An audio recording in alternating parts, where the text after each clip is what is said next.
Blog Talk Radio.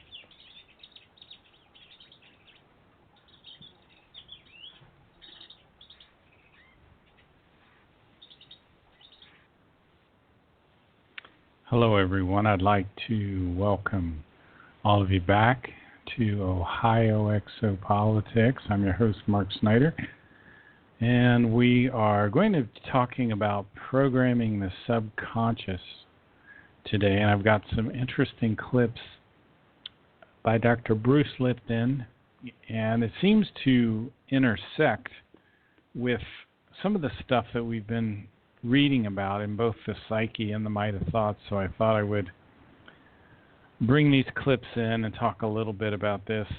Let me just start out by reading this from page 88 again in the book The Psyche.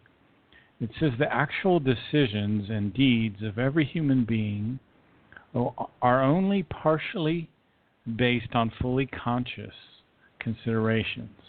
The greatest part stems from the area which is withdrawn from the immediate influence of the will, the subconscious, the cerebellum, or the unconscious, whatever one wants to call it. They're in the most concealed and undecipherable depths of the brain. All actions and emissions are prepared, which to a large extent determine the course of the life and the destiny of the life and the individual of the human being. So Dr. Lipton describes it this way. He says that we have these programs running in our subconscious mind, and we go and pick a program, and that's what we're running on most of the time during the day. Our conscious mind only works about 5% of the time. When we were from 1 to 7 years old, we were in constant downloading or learning these programs, these subconscious programs. So let me take a look and pull up some of these clips, and then we'll go ahead and I'll play a clip if I can find them, which I'm sure I can. Might just take a second here. Okay, here we go. I think this will be the first one.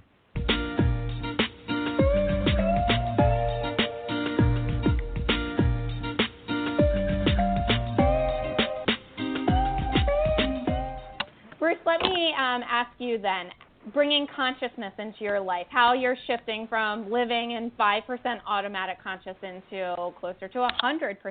Are you a meditator? Is visualization enough to change this consciousness? Visualization is an approach, but there are many more effective approaches as well. And this is why I listed them in the resources on belief change modification, energy psychology, group, different modalities. The whole idea is this. We have to recognize that the subconscious mind and the conscious mind do not learn in the same way. And this has been the biggest problem in the entire world, because people say, I've become so aware of something, but my life is still the same. Oh, I read the self-help book, but my life is still the same. And the whole idea is this. Well, here's the point. The conscious mind is creative mind. The subconscious mind is habitual mind. It has habits in it. Significance is this: when you have habits, you don't want them to change very quickly. A habit is something you learn that you want to, like you learn how to do it. I don't want to have to learn how to do it again. I learned how to walk. I don't want to learn how to walk again. I know how to drive the car. I don't want to have to do that again. Habits are good when they're good habits. But the issue about that is the conscious mind is not a habit mind. It's a creative mind. As a result of being a creative mind, it has this great ability to synthesize and learn very fast. I can read the self-help book. I go, wow. If I give you a test, after you read the book, you say, look, I got 100 on the test. I go, great. Your conscious mind has understood all the data because it read it and it learned it. Now I say, did the subconscious mind learn from that? And the answer is no. For a simple reason, it doesn't learn that way. And therefore, there's a difference. We can educate the conscious mind very quickly and easily through all the efforts of going to programs, reading books, watching videos. You can go, aha, and the conscious mind learns something. Subconscious mind doesn't do it that way. Subconscious mind learns primarily in normal life 2 ways. Number one, first 7 years, hypnosis. So that was bypassing consciousness and then putting data straight into the subconscious mind. Okay? Then number 2 was after you're 7, we're not doing hypnosis anymore. Now we're doing habituation, repetition. How did you learn ABCs? Well, you had to repeat it and repeat it and repeat it and repeat it, and then you finally got from A to Z. But once you did it, you didn't have to do it again. Okay? So the conscious mind can go, aha, learn something, and it has no impact on the subconscious program. And people think, well, I can talk to myself. And I go, that's another problem. Because you are an entity in the conscious mind. That's where your source, your spiritual connection, conscious mind. But I say, well, who's in the subconscious mind? I go, nobody's in the subconscious mind. It's a machine. It just records. It's like an old-fashioned tape recorder. You have a tape playing, and you say, I don't like the program, so I say, okay, go talk to the tape player. And you go up and you talk to the tape player. You say, stop playing that. Play something different. I don't like this. Play something different. I say, how much talking to the tape player will it take for the tape player to change? And the answer is, it will never change, because that's not how it learns. So basically, talking to yourself is frustrating because your conscious mind is the smart, a wise one, because that's the one that learns from everything very quickly just by hearing it. You learned it. The subconscious mind doesn't learn that way. And there's nobody in there, so the frustration comes with the conscious mind saying, okay, subconscious, don't play this behavior anymore, and then the behavior repeats, and then you go, hey, I keep saying don't play this behavior, and it's still playing. And I'm going, because who are you saying it to? There's nobody there. You want the subconscious to learn, you have to in the way that the subconscious mind uses information. Hypnosis, repetition. And now 3 is this new energy psychology, belief change modifications, which are like super learning techniques. If you don't use these 3, you will not change the program in the subconscious. And this becomes, the aggravating part of people. Their conscious minds are so smart. They have all the answers. They know exactly what to do, and their life doesn't work that way. And the answer is because you didn't translate from the conscious mind into the subconscious mind just because you put it into the conscious mind. People have to know that. If you want to change the subconscious, the fundamental way, hypnosis, that means you could put earphones on at night, because as you go to bed, as you're coming from consciousness to sleep, you pass through theta. Mm-hmm. And if the earphones are on, theta is a direct download in the subconscious. So you can do, subliminal tapes, really good. If you want to do something else, then repetition, something that you keep repeating and repeating, because that's how you create a new habit. So you have to take where you would normally play an old behavior, you have to consciously play a new behavior and keep repeating that new behavior, and that will do it. And psychology is like pushing the record button. It's like finding how to create a super learning moment, so that in that super learning moment, you can download a belief in 5 minutes. And that is necessary right now for this reason is civilization is pushing itself against the wall here. Mm-hmm. We're creating planetary upheaval, destroying ourselves. We don't have a lot of future time to spend months on reprogramming, which would be like, trying to make new habits and stuff like that. So necessity is the mother of invention. We have a necessity to change fast, and now there's an invention of, energy psychology, belief change modification, that offers this opportunity because we need to get our feet on the ground as soon as fast as we can. Mm-hmm, absolutely. I have found EFT, emotional freedom technique, the matrix reimprinting technique, to work as well. I'm excited to look more into the Psych-K because you're right. We also have a responsibility as parents. Oh, absolutely. It is not just this, I want to feel better about myself. We have a responsibility to do this so that we can be living more consciously and so that we can teach our children. Exactly. That is also their responsibility. That this is a part of their life, is to learn how to be a conscious human being. So. This is definitely the direction, because we lost it. And it's quite unfortunate because, as I said in the very beginning, we are in the matrix. We have been programmed. And you say, well, how'd that happen? And I go, well, interesting point, and this is, you got to own this fact, is that the Jesuits would boast for 500 years. They would boast, give me a child until it's 7 and I will show you the man. What they were actually saying is, if you give me the first 7 years of programming, I will create the outcome of what will happen. They somehow knew that once the program was in, no matter what the individual wanted, it was the subconscious that was going to run the show anyway. So if I could program your subconscious, I could then control your fate. This has been repeated for 500 years.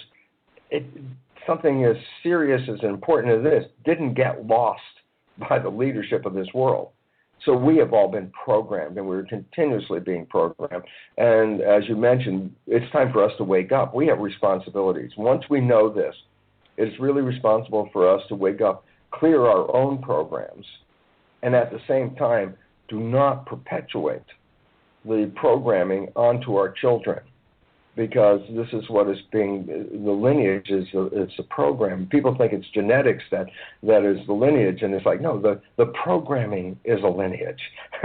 And if you change the programming, you change the life instantly at that point. And that's the most important thing that we need to understand as parents, is that everything you say, everything you do for the first 7 years of that child's life is being recorded and becoming their behavior. Yeah. Thank you so much for your time. Dr. Bruce Lipton, you have just shed some light on some new pathways for me to research. I am honored. I am grateful. Thank you so much.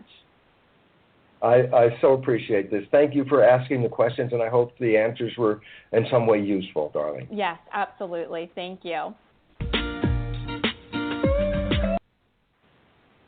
Okay, that was a rather long clip there where Dr. Bruce Lipton again explains that the conscious mind learns quickly and easily, and the subconscious mind is kind of like a tape recorder. It works during the first 7 years of our life, and it's recording all of these quote-unquote programs of behaviors as it's learning. And then the only chance we have now, we've got two opportunities for programming the subconscious mind as an adult. And one is through repetition over and over and over again. And that's the way a musician learns, by the way. He programs his subconscious with a piece of music so he can play it intuitively. It's kind of called implicit knowledge, or he doesn't really have to put any real effort into playing it. It's just part of the subconscious mind. The other thing you can do is you can listen to these tapes in the evening that has information that you want to pass on to your subconscious mind. See, the subconscious mind controls all your habits. It's the things you always fall back into doing. In other words, about 95% of the time you're functioning on subconscious mind. About 5 to 10% of the time you're actually kicking in your conscious mind. But he has some faster rate of learning, which I haven't figured out yet. I haven't learned about yet. He probably goes over it in some other YouTubes or something. So you might think of the subconscious mind like a tape recorder. So that was something very, very interesting that I thought was very important to kind of pull up and take note of. And one of the reasons that I say that is because one of the things I've learned from the Might of Thoughts book is that there are these, when you study this material, it goes into the conscious mind, and you may learn it and understand it, or learn part of it and understand part of it. But to really be able to utilize it, it has to go down into the subconscious mind, and that the only way we can get it down in there is repetition. And so I have these 12 things that I've memorized from the Might of Thoughts book that helps a lot. And I have these under the important things to tell yourself. The concepts come throughout the whole book, but particularly between page 200 and 230. And these concepts are related to harmony. Harmony and enthusiasm, they seem to go hand in hand. So anyway, these will help you control your anxiety. When you find yourself getting anxiety, just tell yourself, I'm confident, I'm optimistic, I'm cheerful, I'm relaxed, I'm enthusiastic, I'm thankful, I'm in harmony, I persist, I persevere, I endure, I am calm, I am satisfied. So if you can repeat these same things over and over again, this is going to help bring your mind out of that confused emotional state. The other things from the book here that I think are real powerful is where he tells us, you are the master of your own destiny. I say it like this, I'm the master of my own destiny. I'm the forger of my own fortune. I create my own good luck. I do not allow my thoughts to drift. I'm like a captain steering a ship. I steer my thoughts. My consciousness is like a garden filled with healthy, flowing, luxurious plants, and I have to nurture my thoughts. To nurture your thoughts means that you clarify your thoughts. To clarify your thoughts, one of the ways to do that is repetition. Repetition, when you repeat things, certain ideas and notions become clearer in those thoughts. So that's why I wondered why I felt this urge all the time to repeat this information. And it's so important because your conscious mind has little to do with with your behavior. Most of the time, 90% of the time, you're on your unconscious or your subconscious mind. For example, when you're driving, you are kind of switching into conscious mind into subconscious. Conscious mind, subconscious. You're kind of going back and forth. That's probably why some people have accidents very, very easily. But anything that you do habitually all the time has a lot to do with your subconscious mind. So we want certain information to get down to our subconscious to change our behaviors. That's why when a person becomes an addict, he can't break out of his subconscious mind. His subconscious mind, for example, may be telling him to drink alcohol, whatever. I'm just using that example. Or to eat too much food. Maybe you're addicted to food. Well, you have this program that's playing in your subconscious mind over and over and over again. And that could be eating too much. It could be drinking too much alcohol, or whatever your area of addiction might be. So it's just this program that's playing over and over in your mind. So let's step back a little bit, and we'll repeat a little bit so this goes down into our subconscious. Again, to see the big picture, in case someone is out there, and I didn't even start at the chat room. I've got a lot of information on my mind right now. So let me open this up. I should have done that earlier. Let me throw a few little promotion out there. So in case someone wanted to come to the live show, most of the people are listening to the archives. But just to let you know, I think all of this information is critical, that it gets down into our subconscious, because I think that's where we can really use it. That's where it starts to affect your belief system and your behavior system.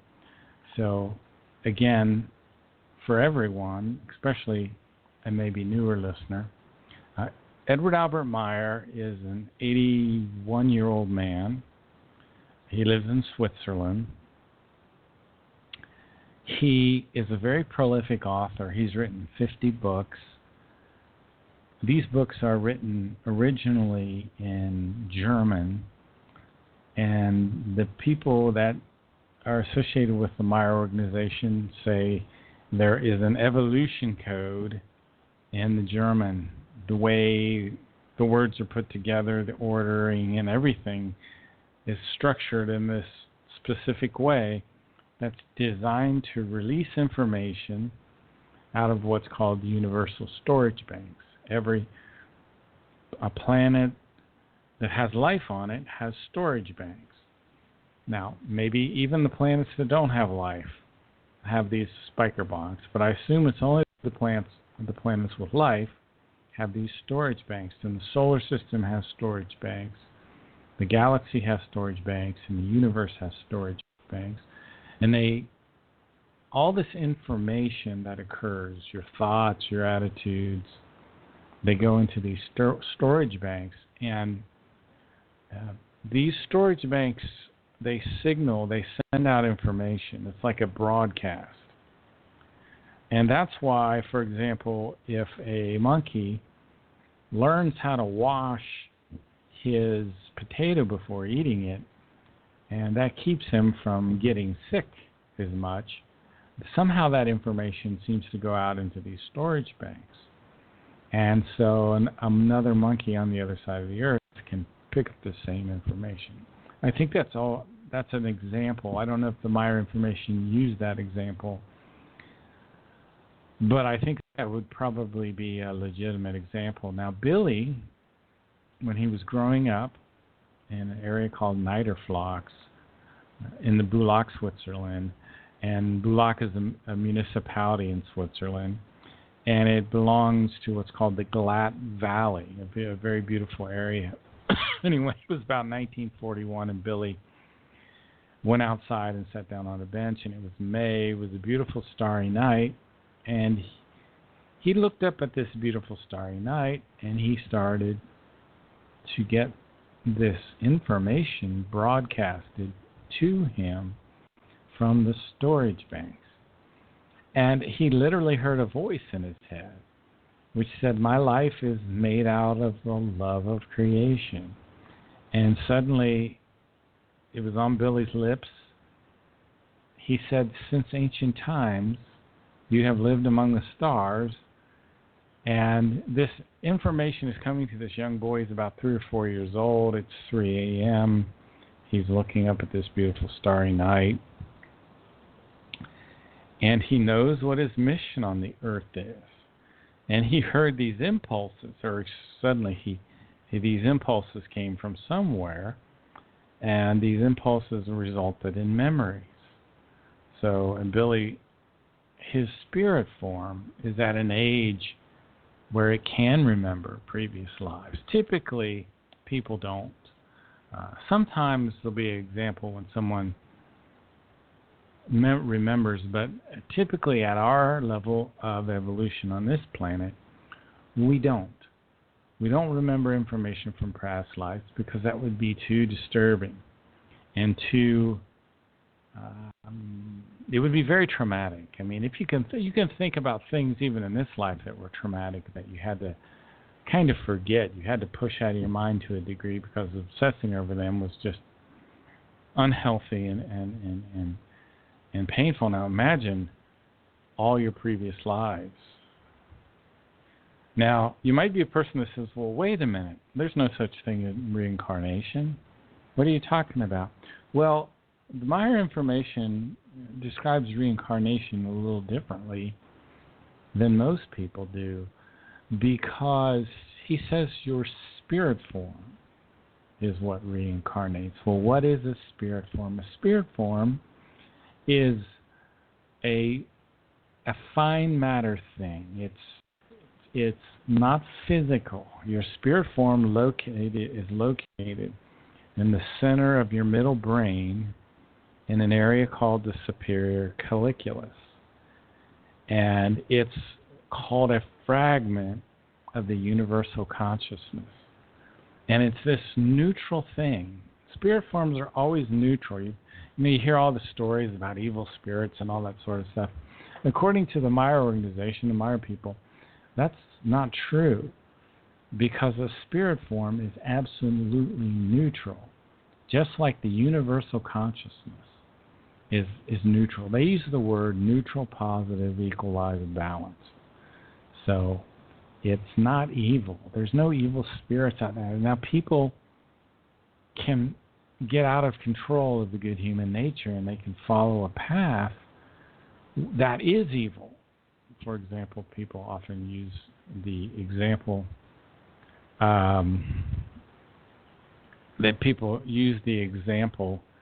of Hitler. Well, Hitler, you can call as people would say as an evil person. Well, his spirit form is not evil. It was neutral. In fact, Hitler, according to the Meyer information,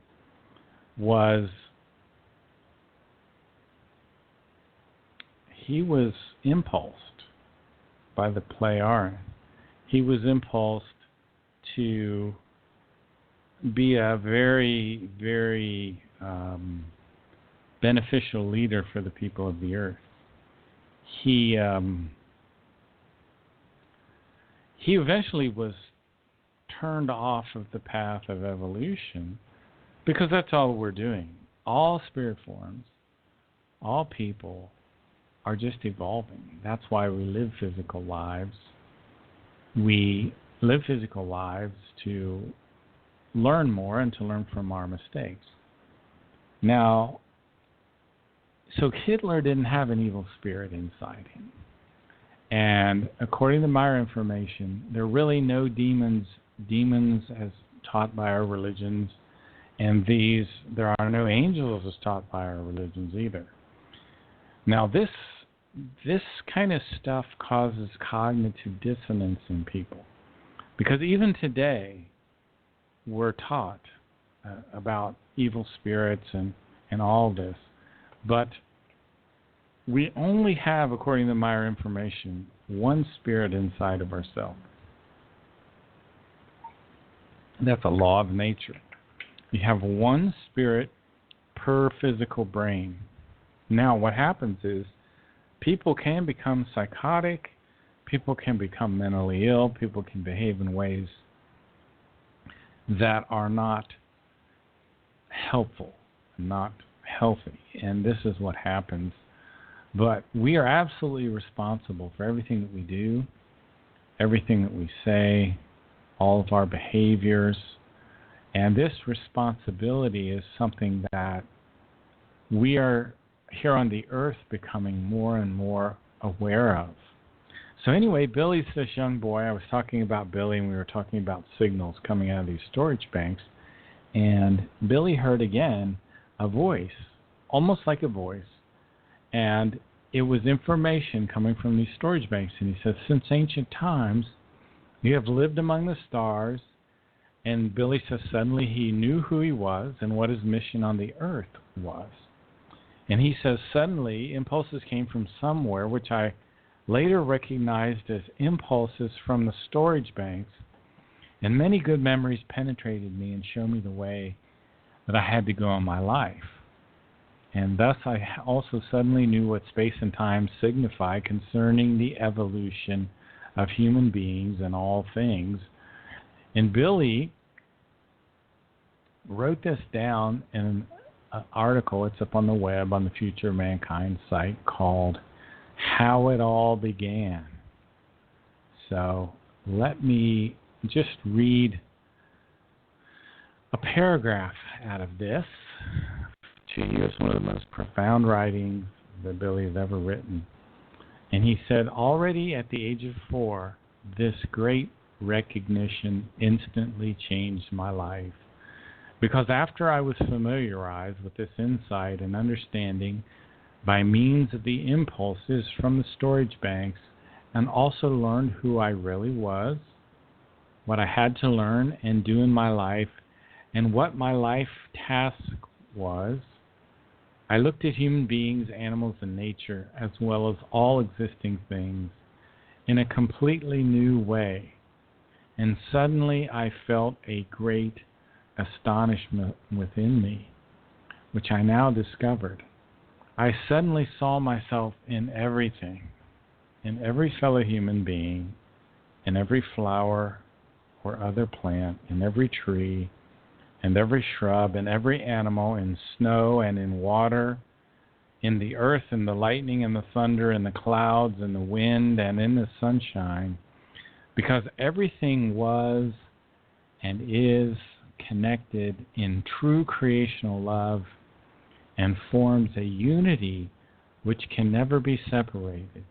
Even life and death are woven into it and are inseparably intertwined with each other. And exactly as a result of this connection, which was instantly clear to me, everything is mixed and connected in infinitely various ways through which innumerable manifestations of life and existences were created, exist, and will continue to be created. So let me step back and let's talk about even life and death are woven into it and are inseparably intertwined with each other.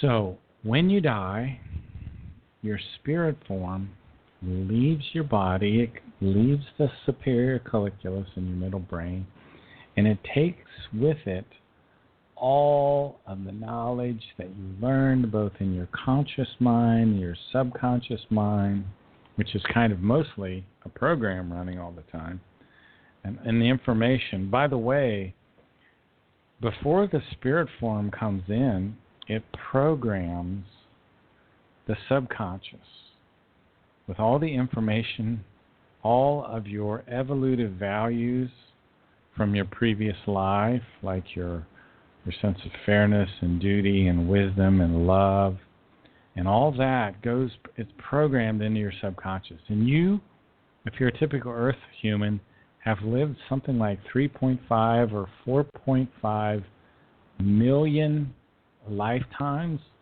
Roughly, we are at stage 2 out of 7 stages in human evolution according to the Meyer information. It'll be interesting as time goes on to see that play out, because in any way, your spirit form, it leaves your physical body and it takes with it everything you've learned from this lifetime, and it goes into this other dimension, for lack of a better term, the fine matter world.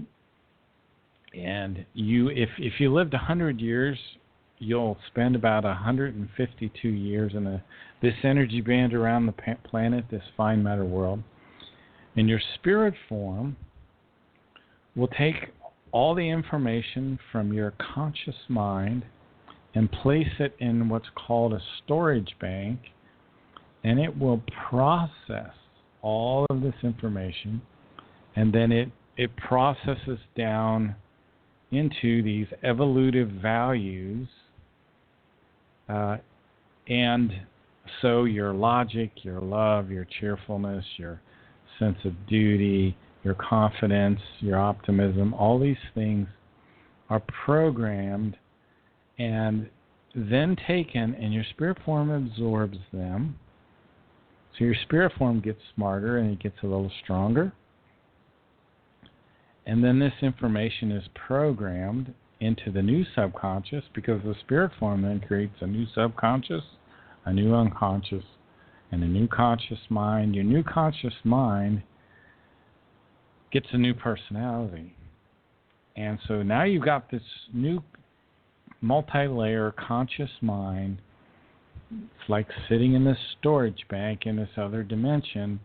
And your spirit form now, let's say everything went according to the normal norms, and you had a 100-year lifetime and you spent 150 years processing all the information from your previous life. Now the spirit form is ready to go back into the body of a child. And I imagine this is kind of the way it works. I don't know that it's been spelled out exactly like this, but I think the creation, as the Meyer material refer to it, the universal consciousness takes your spirit form and the new consciousness and puts it into a child 21 days after the sperm fertilizes the egg. And when that spirit form comes into the body of a child, it lodges itself in the middle of the brain in an area called the superior colliculus. And it sends out a lattice structure of energy throughout the whole body. It causes the heart to beat. It causes the consciousness of the child to start to think. And that little tiny little baby, it in its subconscious is at the same level of evolution that it made during that 100-year lifetime that it just lived. In other words, your spirit form doesn't ever really go backwards in terms of its evolution. My understanding is that, and I'll say this is my understanding until someone can point me out where I'm wrong, but your spirit form continues to march forward. If you have a life, let's say, and I think this is possible, where you can have a life where you almost didn't evolve whatsoever. I think in any lifetime you evolved, even accidentally, a little bit over the previous life in some area. But the spirit form will typically never ever go backwards. Even though you had a life where you just, say, screwed up one thing after another and you never really got with the program, well, you won't really go backwards, I don't think. I think the spirit form holds on to that information for all eternity. So if you've had 100 very good lifetimes up until this point where something happened and things fell apart in this lifetime, you're not really going to go backwards.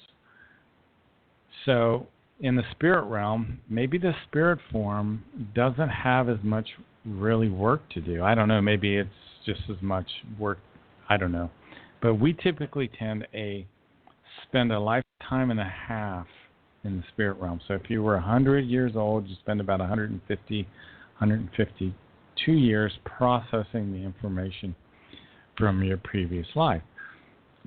Now, the interesting thing about that is that there are things on the planet that happen in the planet that can affect the time that you have, one of which is overpopulation. Now, a lot of people will say, well, we're not overpopulated. That's just pure bonkers because you can fit all 7 billion people in the planet into 200 or 300 or whatever square miles in Texas, and then we could all just live there just happy. Well, if you do just a little bit of little thinking beyond that, well, you've got 7 billion people. There's probably 9 billion people on the planet.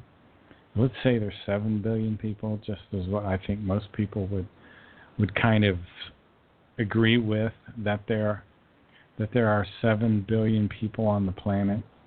Well, if those people are now going to be Texans, let's just say they're going to be Texans and they're going to want to eat some steak. Well, let's say you give everyone, they can have 1 cow in their whole lifetime for food.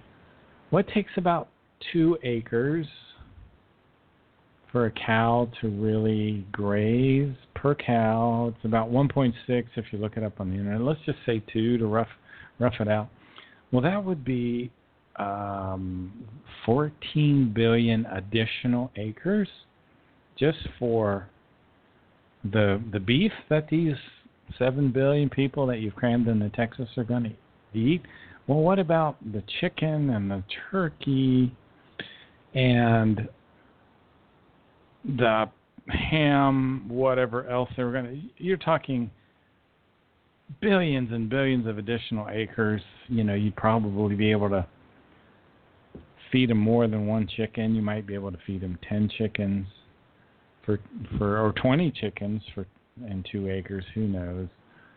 But the food is phenomenal in terms of space. I mean, these people eat corn and rice, and then depending on the lifestyle that you give these 7 billion people that you've crammed into Texas, what if they're going to have cars and computers and watches and cell phones and musical instruments and lights and garages and garage doors, and they're going to have all these things?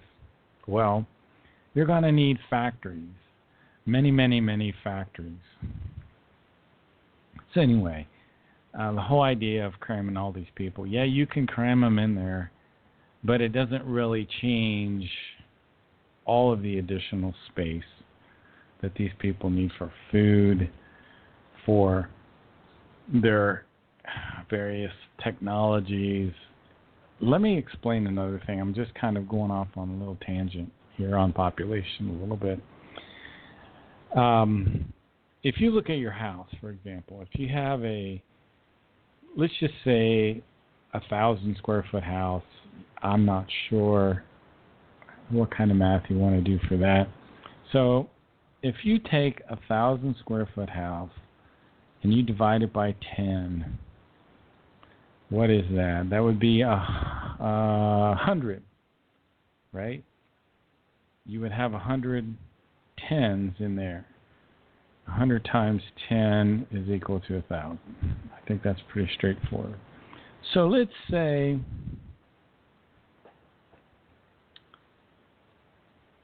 that you give 10 people 100 square feet. So each person gets 100 square feet to live in.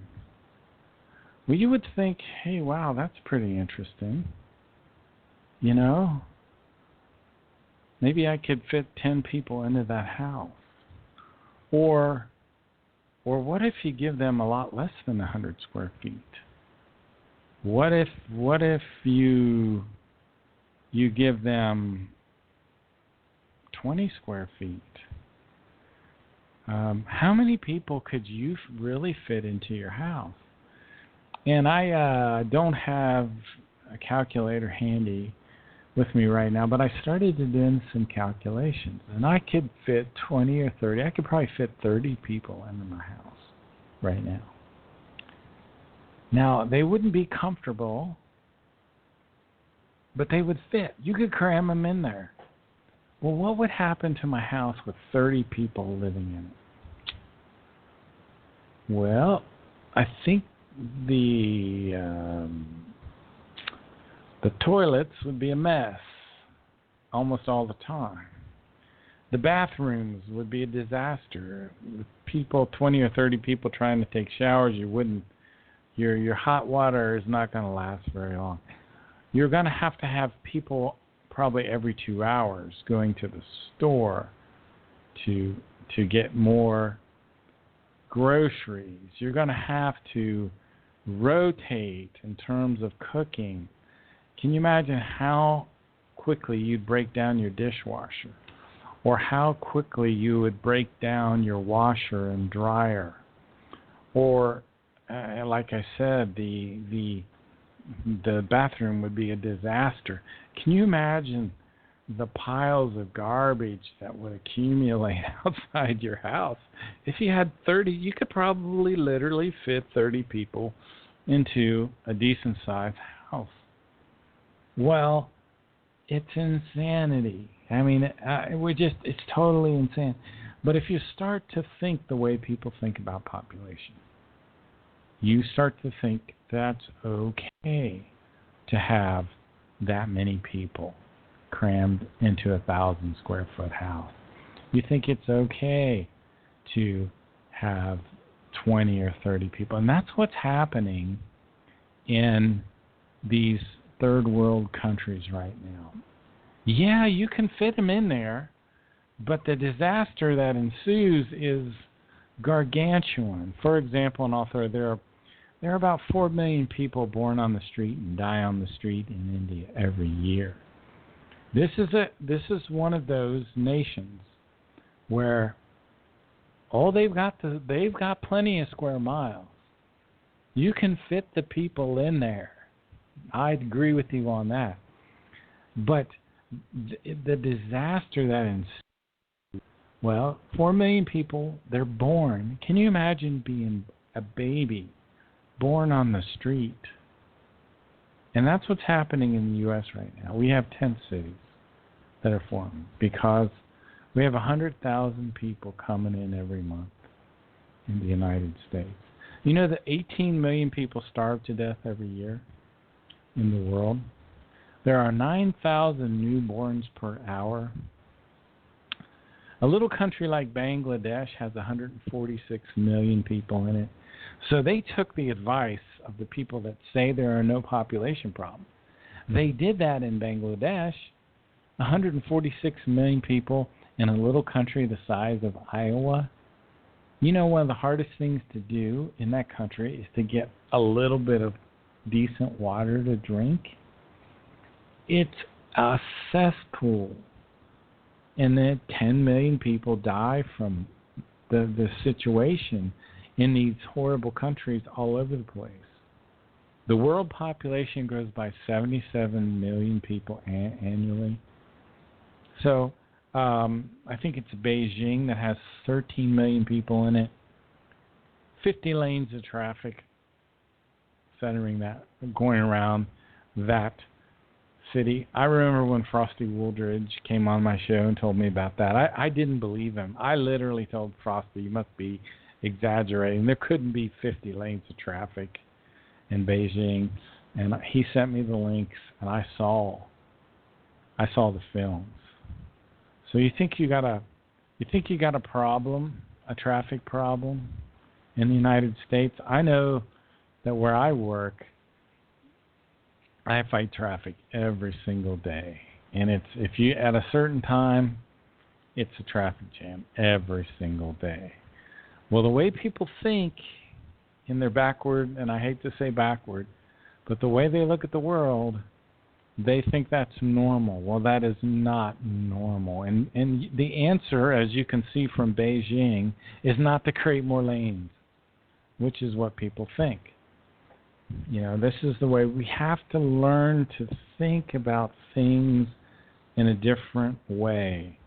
In some of these other countries, like in China, you have traffic jams that can be 90 miles long, 182 miles long in Brazil, traffic jams. Can you imagine that? Just another statistic. In Africa, only I think only 2 out of 8 children live. 6 of them starve to death. Can you imagine the depression of seeing your child starve to death? 6 of them starve to death. Can you imagine the psychological trauma? Imagine if you had 6 dogs starve to death. But what about your own children? That would be ghastly. There are large dead zones appearing in the oceans and the rivers all over the world. States like, for example, Colorado lost 1.65 million acres of farmland to development. That's the other thing that's happening. All the farmland is starting to leave now, and it's getting filled up by development. Well, I went on a huge rant there in terms of population, which wasn't really my intention. What I'm studying right now on the Mind of Thoughts is very, it's a challenge to wrap your mind around. We have, and this is on page 288 in the Mind of Thoughts, we have an inner nature and an innermost creational nature. An innermost creational nature is related to our spirit form. It's always neutral positive. It sends impulses to your material consciousness, to your inner nature. And the inner nature is related to your material consciousness and your personality in this lifetime. So let me read what it says here, and then we can try to make a little more information. It says here, and it is also certain that whoever has built up his or her inner nature with the impulses of the innermost creational nature has caused it to blossom, can love himself in all honesty and deference, without thereby falling into negative and bad states. But connected with that is knowing oneself. Consequently, the effective facts of the newly formed and creationally directed inner nature must therefore be recognized and accepted before a practical and respectful love can come about. So when you're growing spiritually, you'll have love for your inner nature. There's no separation between the inner nature and the inner creational nature. However, if the human being remains separated from himself, and that's what happens, say we slack off. I have felt this. I'm familiar with this. You slack off in terms of your evolution. What happens here? It says, however, if the human being remains separated from himself by disregarding his inner nature and not forming it such that it conforms with the creational natural laws and recommendations, then he or she separates him or herself, so to speak, from his or her own life. And as a result of not developing him or herself higher, he or she distances himself from real life, that is to say, his real self. So you get separated from your real self.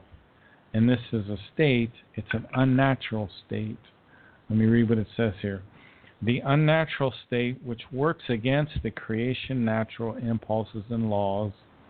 So your innermost creational nature is impulsing your inner nature. Remember we were talking about the impulses Billy was getting from the storage banks, where your spirit form also impulses you.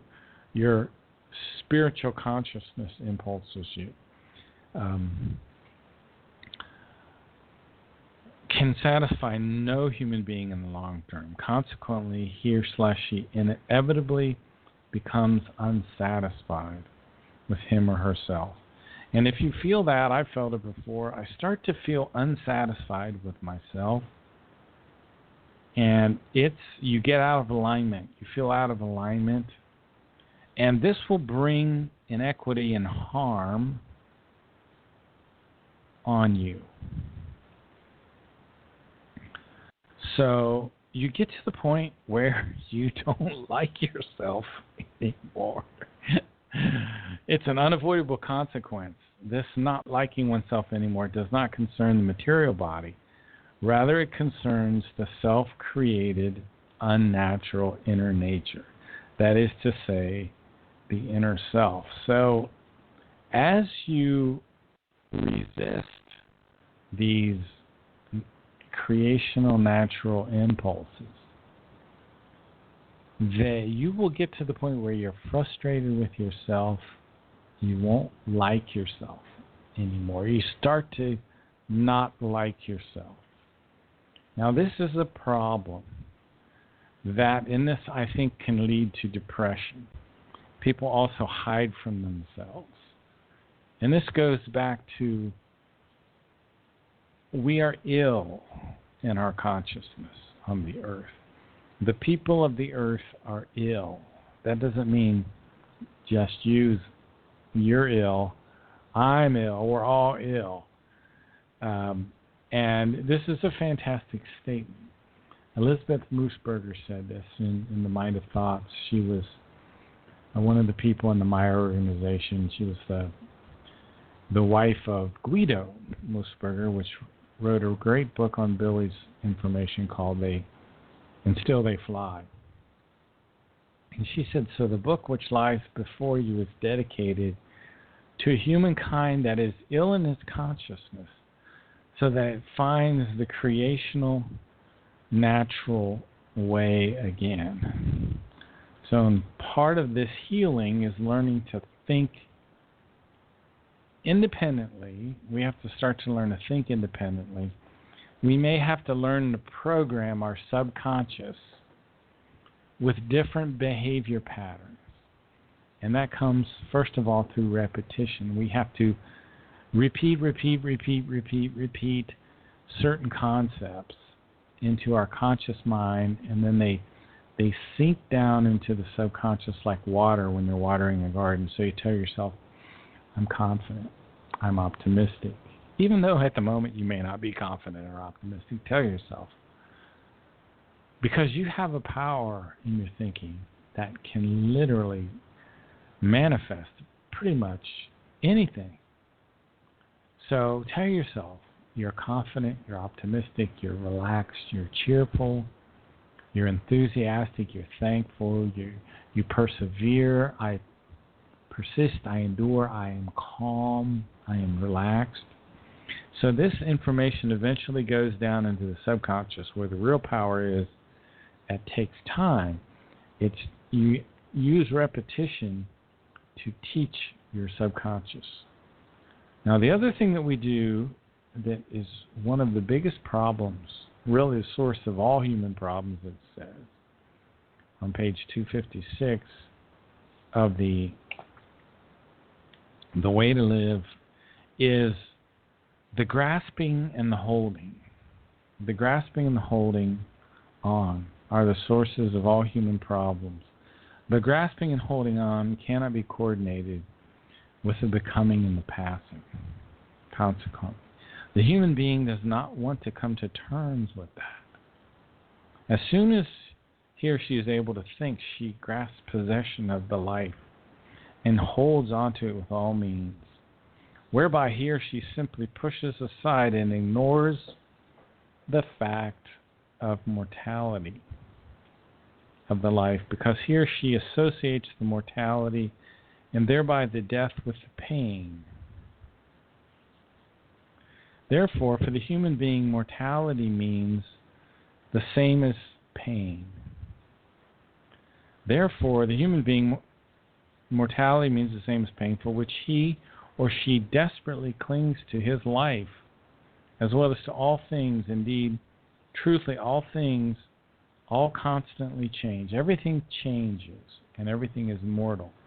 Naturally, the human being ought to live his or her life and esteem it, but he or she ought to do no more, set it above all that passes, that he or she should, above all things which are likewise mortal. So let me read that again. Naturally, the human being ought to live his or her life and esteem it, but he or she ought to no more set it above all that passes, than he or she should, above all things which are likewise mortal.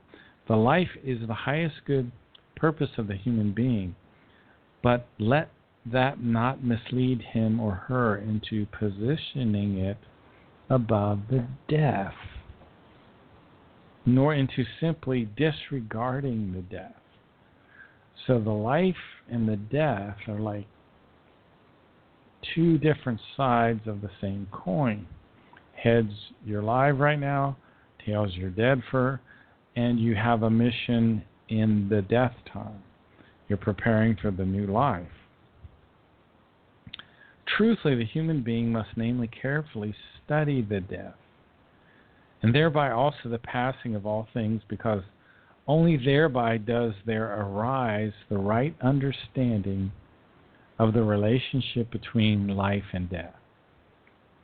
And for the fact that the death in the realm of the mortality is only a passage to a new beginning, a new life.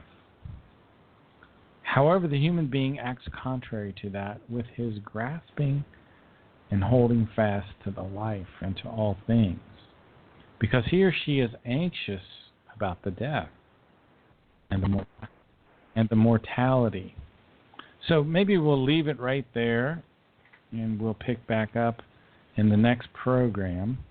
Got a lot going on. I've been asked to come back to Revolution Radio, and I guess I'm heading back there too. I'm not sure how it's going to affect our blog talk show at this point, but you've been listening to Ohio Exopolitics. I'm your host, Mark Snyder. Have a great, I guess it's Memorial Day weekend, isn't it? So have a great one. We'll see you. Bye-bye.